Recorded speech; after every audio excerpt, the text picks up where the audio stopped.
Вот подсказали умные люди довести до мертвой точки, то бишь поднять его вверх, клапан.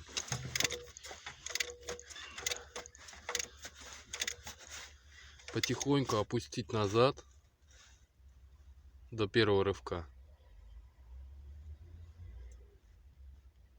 Все. А теперь нажать на поршень, и будет видно причина поломки каждого поршня. Нажимаем первый поршень, первый цилиндр. Раз, провалился.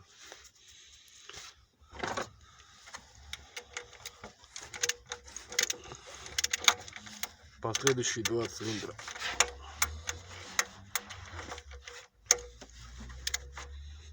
Блин.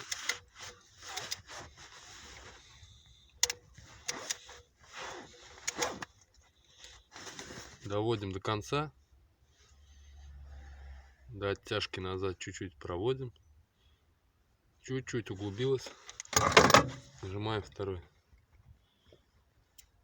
Нету люфта. Третий.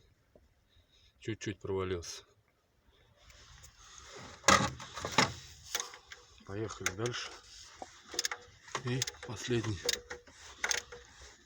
Четвертый поршень. Нажимаем. Стоит на месте, не уходит никуда. Ни вправо, ни влево. Так что вот, второй, третий тоже чуть-чуть ходят, цокают. Сейчас попробуем еще раз. Чуть-чуть есть. Есть. Второй, третий не сильно, а первый очень сильно.